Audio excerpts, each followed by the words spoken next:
Bonjour à tous, bienvenue dans notre émission de lecture biblique. L'objectif est de lire toute la Bible en l'espace de 6 mois dans l'ordre chronologique des événements.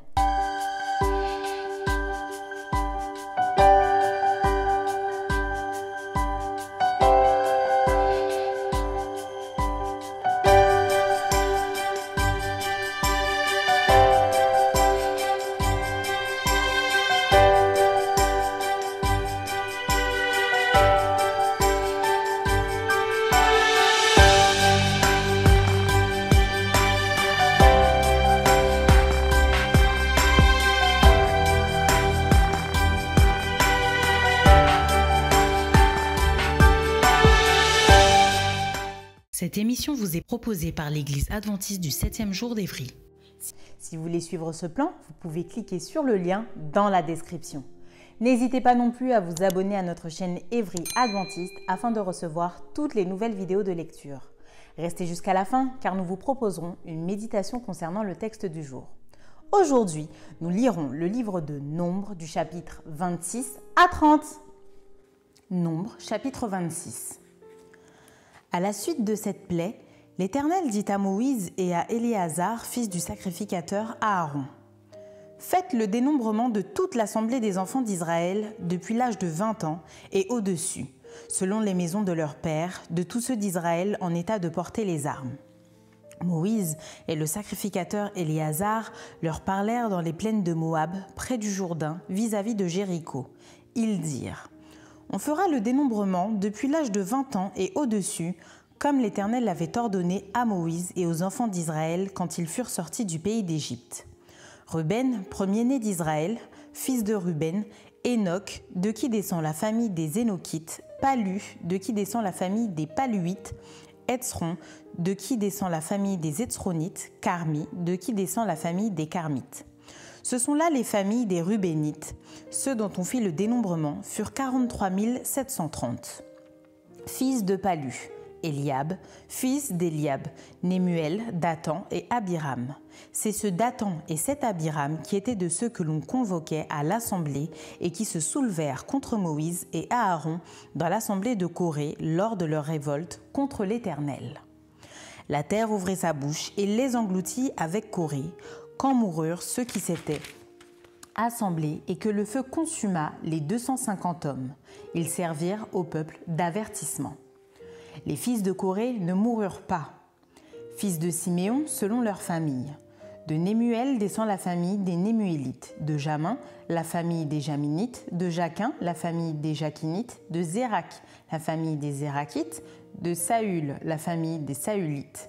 Ce sont là les familles des Siméonites, 22 200.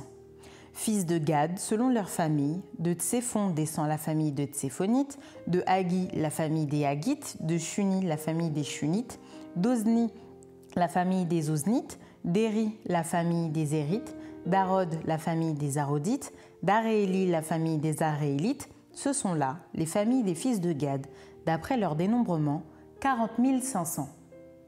Fils de Juda, Er et Onan. Mais Er et Onan moururent au pays de Canaan. Voici les fils de Juda, selon leur famille. De Shéla descend la famille des Shélanites, de Péré la famille des Pérétzites, de Zérak la famille des Zérakites. Les fils de Péré furent Hetzron, de qui descend la famille des Hetzronites, Amul, de qui descend la famille des Amulites. Ce sont là les familles de Juda, d'après leur dénombrement, 76 500.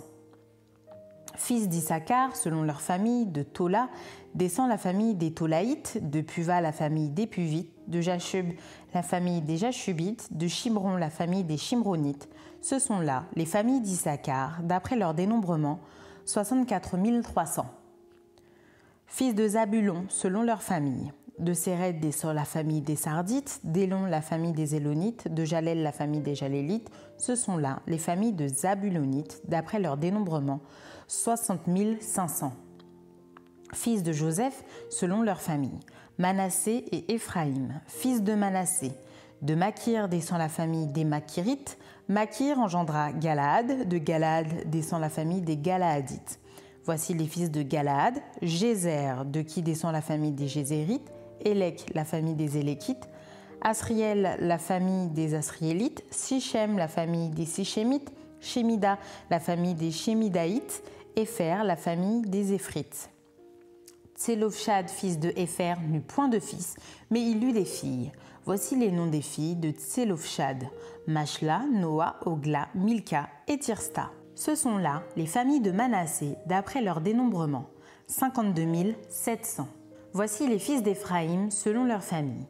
De Chut-Élash descend la famille des Chutalchites, de Béker la famille des Bakrites, de Tachan la famille des Tachanites. Voici les fils de Chut-Élash, d'Héran est descendue la famille des Éranites. Ce sont là les familles des fils d'Éphraïm d'après leur dénombrement, 32 500. Ce sont là les fils de Joseph selon leur famille, fils de Benjamin selon leur famille. De Béla descend la famille des Balites, d'Ashbel la famille des Ashbélites, d'Achiram la famille des Achiramites, de Shufam la famille des Shufamites, de Ufam la famille des Ufamites. Les fils de Béla furent Ard et Naaman. D'Ard descend la famille des Ardites, de Naaman la famille des Naamanites. Ce sont là les fils de Benjamin selon leur famille et d'après leur dénombrement, 45 600. Voici les fils de Dan selon leur famille. De Shusham descend la famille des Shushamites. Ce sont là les familles de Dan selon leur famille. Total pour les familles des Shushamites d'après leur dénombrement, 64 400. Fils d'Azer selon leur famille. De Jimna descend la famille des Jimnites, de Jifshi la famille des Chivites, de Béria la famille des Béréites. Des fils de Béria descendent de Héber la famille des Hébrites, de Malkiel la famille des Makiélites. Le nom de la fille d'Azer était Sérach. Ce sont là les familles des fils d'Azer d'après leur dénombrement, 53 400. Fils de Nephtali selon leur famille. De Jatséel descend la famille des Jatséélites, de Guni la famille des Gunites, de Jetser la famille des Jitzrites, de Shilem la famille des Shilémites. Ce sont là les familles de Nephtali selon leur famille et d'après leur dénombrement, 45 400. Tels sont ceux des enfants d'Israël dont on fit le dénombrement, 601 730. L'Éternel parla à Moïse et dit : Le pays sera partagé entre eux pour être leur propriété selon le nombre des noms. À ceux qui sont en plus grand nombre, tu donneras une portion plus grande, et à ceux qui sont en plus petit nombre, tu donneras une portion plus petite. On donnera à chacun sa portion d'après le dénombrement. Mais le partage du pays aura lieu par le sort. Ils le recevront en propriété selon les noms des tribus de leurs pères. C'est par le sort que le pays sera partagé entre ceux qui sont en grand nombre et ceux qui sont en petit nombre. Voici les Lévites dont on fit le dénombrement selon leur famille. De Gershon descend la famille des Gershonites, de Kéhat, la famille des Kéhatites, de Merari, la famille des Merarites. Voici les familles de Lévi. La famille des Libnites, la famille des Hébronites, la famille des Machlites, la famille des Mushites, la famille des Korites. Kéhat engendra Amram. Le nom de la femme d'Amram était Jochébed, fille de Lévi, laquelle naquit à Lévi en Égypte. Elle enfanta à Amram, Aaron, Moïse et Marie, leur sœur. Il naquit à Aaron, Nadab et Abihu, Éléazar et Ithamar. Nadab et Abihu moururent lorsqu'ils apportèrent devant l'Éternel du feu étranger. Ceux dont on fit le dénombrement, tous les mâles depuis l'âge d'1 mois et au-dessus, furent 23 000. Ils ne furent pas compris dans le dénombrement des enfants d'Israël parce qu'il ne leur fut point donné de possession au milieu des enfants d'Israël. Tels sont ceux des enfants d'Israël dont Moïse et le sacrificateur Éléazar firent le dénombrement dans les plaines de Moab, près du Jourdain, vis-à-vis de Jéricho. Parmi eux, il n'y avait aucun des enfants d'Israël dont Moïse et le sacrificateur Aaron avaient fait le dénombrement dans le désert de Sinaï. Car l'Éternel avait dit : ils mourront dans le désert et il n'en restera pas un, excepté Caleb, fils de Jéphuné, et Josué, fils de Nun. Nombre, chapitre 27. Les filles de Tselofshad, fils de Épher, fils de Galad, fils de Makir, fils de Manassé, des familles de Manassé, fils de Joseph, et dont les noms étaient Machla, Noa, Ogla, Milka et Tirsta, s'approchèrent et se présentèrent devant Moïse, devant le sacrificateur Éléazar et devant les princes et toute l'assemblée à l'entrée de la tente d'assignation. Elles dirent : Notre père est mort dans le désert. Il n'était pas au milieu de l'assemblée de ceux qui se révoltèrent contre l'Éternel, de l'assemblée de Corée, mais il est mort pour son péché, et il n'avait point de fils. Pourquoi le nom de notre père serait-il retranché du milieu de sa famille? Parce qu'il n'avait point eu de fils? Donne-nous une possession parmi les frères de notre père.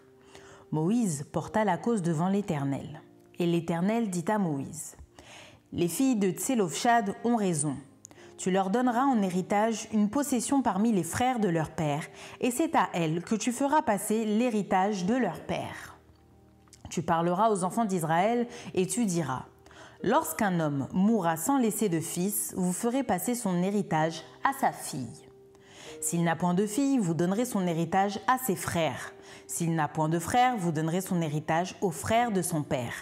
S'il n'y a point de frère de son père, vous donnerez son héritage aux plus proches parents dans sa famille, et c'est lui qui le possédera. Ce sera pour les enfants d'Israël une loi et un droit, comme l'Éternel l'a ordonné à Moïse. L'Éternel dit à Moïse: Monte sur cette montagne d'Abarim et regarde le pays que je donne aux enfants d'Israël. Tu le regarderas, mais toi aussi, tu seras recueilli auprès de ton peuple, comme Aaron, ton frère, a été recueilli. Parce que vous avez été rebelles à mon ordre dans le désert de Tsin lors de la contestation de l'assemblée, et que vous ne m'avez point sanctifié à leurs yeux à l'occasion des eaux. Ce sont les eaux de contestation à Kadès dans le désert de Tsin.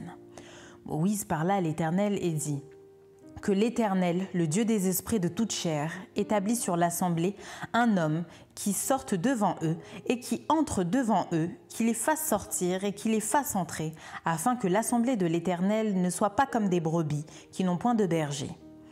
L'Éternel dit à Moïse: Prends Josué, fils de Nun, homme en qui réside l'esprit, et tu poseras ta main sur lui. Tu le placeras devant le sacrificateur Éléazar et devant toute l'assemblée, et tu lui donneras des ordres sous leurs yeux. Tu le rendras participant de ta dignité, afin que toute l'assemblée des enfants d'Israël l'écoute. Il se présentera devant le sacrificateur Éléazar, qui consultera pour lui le jugement de l'Urim devant l'Éternel. Et Josué, tous les enfants d'Israël avec lui et toute l'assemblée, sortiront sur l'ordre d'Éléazar et entreront sur son ordre. Moïse fit ce que l'Éternel lui avait ordonné. Il prit Josué et il le plaça devant le sacrificateur Éléazar et devant toute l'assemblée. Il posa ses mains sur lui et lui donna des ordres, comme l'Éternel l'avait dit par Moïse. Nombre chapitre 28.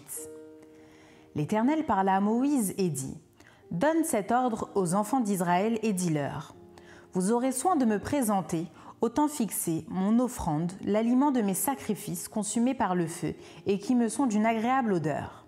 Tu leur diras: Voici le sacrifice consumé par le feu que vous offrirez à l'Éternel chaque jour, 2 agneaux d'1 an sans défaut, comme holocauste perpétuel. Tu offriras l'un des agneaux le matin et l'autre agneau entre les 2 soirs.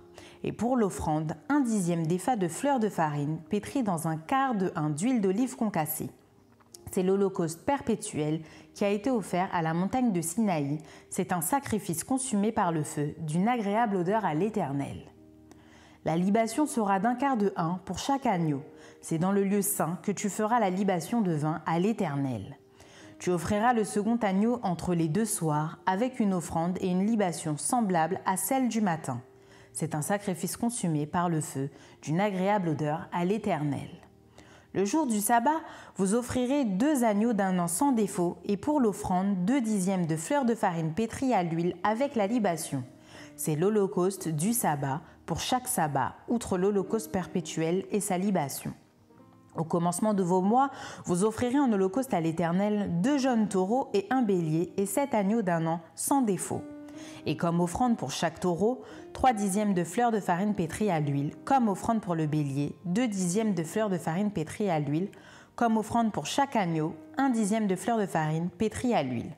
C'est un holocauste, un sacrifice consumé par le feu, d'une agréable odeur à l'Éternel. Les libations seront d'un demi-hin de vin pour un taureau, d'1/3 de hin pour un bélier et d'1/4 de hin pour un agneau. C'est l'holocauste du commencement du mois, pour chaque mois, pour tous les mois de l'année. On offrira à l'Éternel un bouc en sacrifice d'expiation, outre l'holocauste perpétuel et la libation. Le premier mois, le 14e jour du mois, ce sera la Pâque de l'Éternel. Le 15e jour de ce mois sera un jour de fête. On mangera pendant 7 jours des pains sans levain. Le premier jour, il y aura une sainte convocation. Vous ne ferez aucune œuvre servile. Vous offrirez en holocauste à l'Éternel un sacrifice consumé par le feu. 2 jeunes taureaux, un bélier et 7 agneaux d'un an sans défaut. Vous y joindrez l'offrande de fleurs de farine pétrie à l'huile, 3 dixièmes pour un taureau, 2 dixièmes pour un bélier, et 1 dixième pour chacun des 7 agneaux. Vous offrirez un bouc en sacrifice d'expiation afin de faire pour vous l'expiation. Vous offrirez ces sacrifices outre l'holocauste du matin qui est un holocauste perpétuel. Vous les offrirez chaque jour pendant 7 jours comme l'aliment d'un sacrifice consumé par le feu, d'une agréable odeur à l'Éternel. On les offrira outre l'holocauste perpétuel et la libation.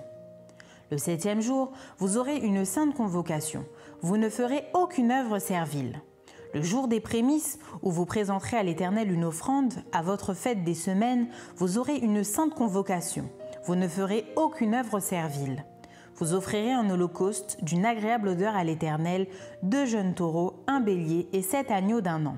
Vous y joindrez l'offrande de fleurs de farine pétrie à l'huile, 3 dixièmes pour chaque taureau, 2 dixièmes pour le bélier, et 1 dixième pour chacun des 7 agneaux. Vous offrirez un bouc afin de faire pour vous l'expiation. Vous offrirez ces sacrifices, outre l'holocauste perpétuel et l'offrande. Vous aurez des agneaux sans défaut et vous joindrez les libations. Nombre, chapitre 29. Le 7e mois, le premier jour du mois, vous aurez une sainte convocation. Vous ne ferez aucune œuvre servile. Ce jour sera publié parmi vous au son des trompettes. Vous offrirez en holocauste d'une agréable odeur à l'Éternel un jeune taureau, un bélier et 7 agneaux d'un an sans défaut. Vous y joindrez l'offrande de fleurs de farine pétrie à l'huile, 3 dixièmes pour le taureau, 2 dixièmes pour le bélier et 1 dixième pour chacun des 7 agneaux. Vous offrirez un bouc en sacrifice d'expiation afin de faire pour vous l'expiation. Vous offrirez ces sacrifices, outre l'holocauste et l'offrande de chaque mois, l'holocauste perpétuel et l'offrande et les libations qui s'y joignent d'après les règles établies. Ce sont des sacrifices consumés par le feu d'une agréable odeur à l'Éternel. Le 10e jour de ce 7e mois, vous aurez une sainte convocation et vous humilierez vos âmes. Vous ne ferez aucun ouvrage. Vous offrirez en holocauste d'une agréable odeur à l'Éternel un jeune taureau, un bélier et 7 agneaux d'un an sans défaut. Vous y joindrez l'offrande de fleurs de farine pétrie à l'huile, 3 dixièmes pour le taureau, 2 dixièmes pour le bélier et 1 dixième pour chacun des 7 agneaux. Vous offrirez un bouc en sacrifice d'expiation, outre le sacrifice des expiations, l'holocauste perpétuel et l'offrande et les libations ordinaires. Le 15e jour du 7e mois, vous aurez une sainte convocation. Vous ne ferez aucune œuvre servile. Vous célébrerez une fête en l'honneur de l'Éternel pendant 7 jours. Vous offrirez en holocauste un sacrifice consumé par le feu, d'une agréable odeur à l'Éternel. 13 jeunes taureaux, 2 béliers et 14 agneaux d'un an sans défaut. Vous y joindrez l'offrande de fleurs de farine pétrie à l'huile, 3 dixièmes pour chacun des 13 taureaux, 2 dixièmes pour chacun des 2 béliers et 1 dixième pour chacun des 14 agneaux. Vous offrirez un bouc en sacrifice d'expiation, outre l'holocauste perpétuel, l'offrande et la libation. Le second jour, vous offrirez 12 jeunes taureaux, 2 béliers et 14 agneaux d'un an sans défaut, avec l'offrande et les libations pour les taureaux, les béliers et les agneaux, selon leur nombre, d'après les règles établies. Vous offrirez un bouc en sacrifice d'expiation, outre l'holocauste perpétuel, l'offrande et la libation. Le 3e jour, vous offrirez 11 taureaux, 2 béliers et 14 agneaux d'un an sans défaut, avec l'offrande et les libations pour les taureaux, les béliers et les agneaux, selon leur nombre, d'après les règles établies. Vous offrirez un bouc en sacrifice d'expiation, outre l'holocauste perpétuel, l'offrande et la libation. Le 4e jour, vous offrirez 10 taureaux, 2 béliers et 14 agneaux d'un an sans défaut, avec l'offrande et les libations pour les taureaux, les béliers et les agneaux, selon leur nombre, d'après les règles établies. Vous offrirez un bouc en sacrifice d'expiation, outre l'holocauste perpétuel, l'offrande et la libation. Le 5e jour, vous offrirez 9 taureaux, 2 béliers et 14 agneaux d'un an sans défaut, avec l'offrande et les libations pour les taureaux, les béliers et les agneaux, selon leur nombre, d'après les règles établies. Vous offrirez un bouc en sacrifice d'expiation, outre l'holocauste perpétuel, l'offrande et la libation. Le 6e jour, vous offrirez 8 taureaux, 2 béliers et 14 agneaux d'un an sans défaut, avec l'offrande et les libations pour les taureaux, les béliers et les agneaux, selon leur nombre, d'après les règles établies. Vous offrirez un bouc en sacrifice d'expiation, outre l'holocauste perpétuel, l'offrande et la libation. Le 7e jour, vous offrirez 7 taureaux, 2 béliers et 14 agneaux d'un an sans défaut, avec l'offrande et les libations pour les taureaux, les béliers et les agneaux, selon leur nombre, d'après les règles établies. Vous offrirez un bouc en sacrifice d'expiation, outre l'holocauste perpétuel, l'offrande et la libation. Le 8e jour, vous aurez une assemblée solennelle, vous ne ferez aucune œuvre servile. Vous offrirez en holocauste un sacrifice consumé par le feu, d'une agréable odeur à l'Éternel.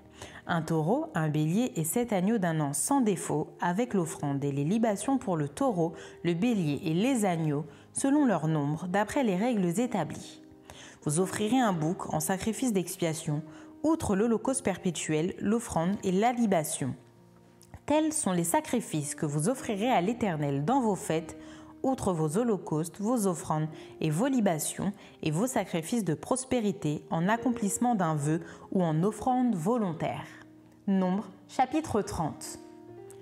Moïse dit aux enfants d'Israël tout ce que l'Éternel lui avait ordonné. Moïse parla aux chefs des tribus des enfants d'Israël et dit « Voici ce que l'Éternel ordonne. Lorsqu'un homme fera un vœu à l'Éternel ou un serment pour se lier par un engagement, il ne violera point sa parole. Il agira selon tout ce qui est sorti de sa bouche. Lorsqu'une femme dans sa jeunesse et à la maison de son père fera un vœu à l'Éternel et se liera par un engagement, et que son père aura connaissance du vœu qu'elle a fait et de l'engagement par lequel elle s'est liée, si son père garde le silence envers elle, tout vœu qu'elle aura fait sera valable, et tout engagement par lequel elle sera liée sera valable. Mais si son père la désapprouve le jour où il en a connaissance, tous ses vœux et tous les engagements par lesquels elle sera liée n'auront aucune valeur et l'Éternel lui pardonnera parce qu'elle a été désapprouvée de son père. Lorsqu'elle sera mariée, après avoir fait des vœux ou s'être liée par une parole échappée de ses lèvres, et que son mari en aura connaissance, s'il garde le silence envers elle le jour où il en a connaissance, ses vœux seront valables, et les engagements par lesquels elle sera liée seront valables. Mais si son mari la désapprouve le jour où il en a connaissance, il annulera le vœu qu'elle a fait, et la parole échappée de ses lèvres par lequel elle s'est liée, et l'Éternel lui pardonnera. Le vœu d'une femme veuve ou répudiée, l'engagement quelconque par lequel elle sera liée, sera valable pour elle.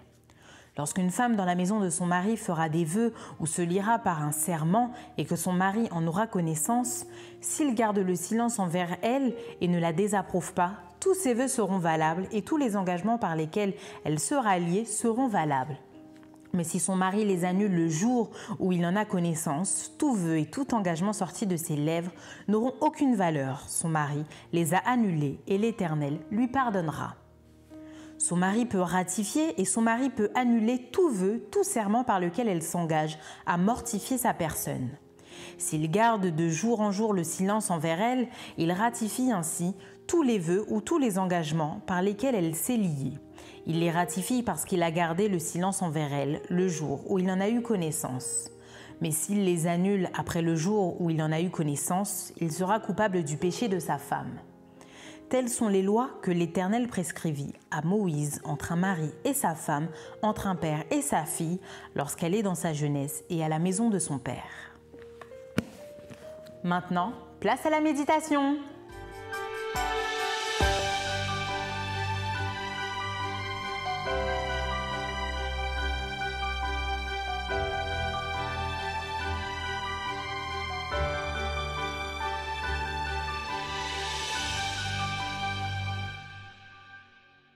Bonjour chers amis internautes, sachez qu'aujourd'hui nous allons fixer notre attention autour du chapitre 26 et 30 du livre des Nombres. En effet, le chapitre 26 commence par un grand dénombrement. Et on remarque bien que ce recensement commence juste après la plaie qu'avaient subi les enfants d'Israël à la suite de leur apostasie. Rappelez-vous que lors de cette plaie, il y eut 24 000 enfants d'Israël qui périrent par cette plaie.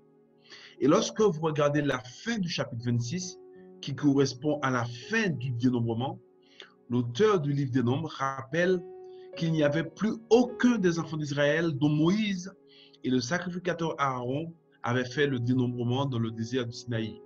Car l'Éternel avait dit, ils mourront dans le désert. Et en effet, il n'en resta pas un, excepté Caleb, fils de Jephné, et Josué, fils de Nun.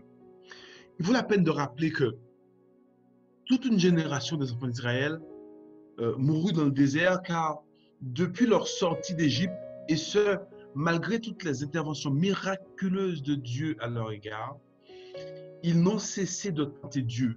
Ils n'ont cessé de provoquer la colère de Dieu.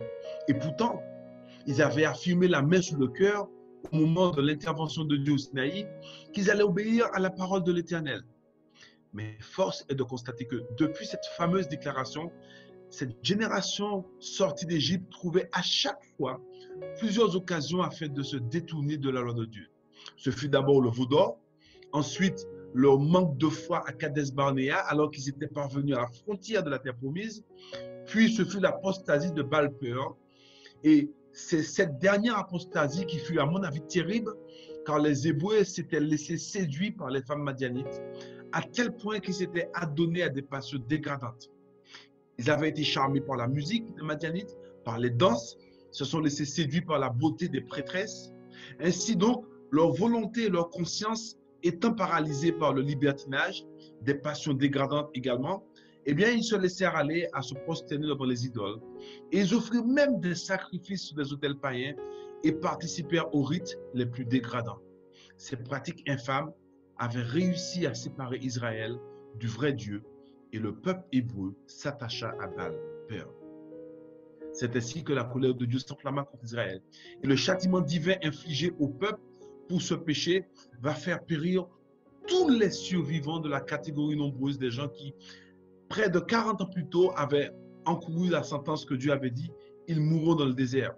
Et c'est pourquoi, lorsque vous regardez la fin du chapitre 26, après le dénombrement effectué par ordre de Dieu, le texte prend la peine de nous préciser qu'il n'y avait parmi les présents aucun des Israélites dont Moïse et Aaron, le prêtre, avaient fait le recensement dans le désert de Sinaï. Mais si les chapitres suivants, le chapitre 27 par exemple, et les autres chapitres mettent d'une part l'accent sur le successeur de Moïse, c'est-à-dire Josué qui va succéder à Moïse, les autres chapitres aussi vont mettre l'accent sur le rappel des lois données au peuple par l'intermédiaire de Moïse. Je veux quand même insister sur ce que nous venons de dire précédemment concernant l'obéissance et la désobéissance du peuple. Je veux que vous sachiez, chers internautes, que quand le peuple de Dieu reste fidèle à ses commandements, eh bien rien, aucun ennemi ne peut les atteindre par leur enchantement. Ce fut le cas d'Israël, tant qu'ils restaient fidèles au commandement de Dieu, alors ils étaient à l'abri. Mais quand ceux qui se disent dépositaires de la loi divine en deviennent des transgresseurs, eh bien sachez qu'ils ne peuvent subsister devant leurs ennemis. Et voilà pourquoi je veux que vous sachiez, c'est que Satan emploie toute sa puissance, tous ses artifices dans le but d'entraîner les enfants de Dieu dans la désobéissance et par conséquent les pousser à pécher contre Dieu. Sachez, chers amis, qu'à mesure que le peuple de Dieu approche de la fin des temps et qu'il arrive sur le seuil de la Canaan céleste, sachez que l'ennemi, Satan, va redoubler d'efforts pour entraîner un grand nombre d'hommes et de femmes qui se disent chrétiens dans la désobéissance à la loi de Dieu. Et il va employer tous les moyens pour y parvenir à ses fins. Mais Dieu insiste et Dieu demande à ses enfants aujourd'hui de se distinguer aussi nettement du monde, de se distinguer de tous ceux et celles qui foulent aux pieds sa loi.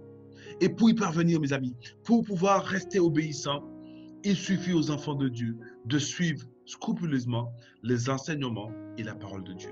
Amen. Merci d'avoir partagé cette lecture avec nous. Je vous donne rendez-vous dès demain, si Dieu veut, pour un nouvel épisode.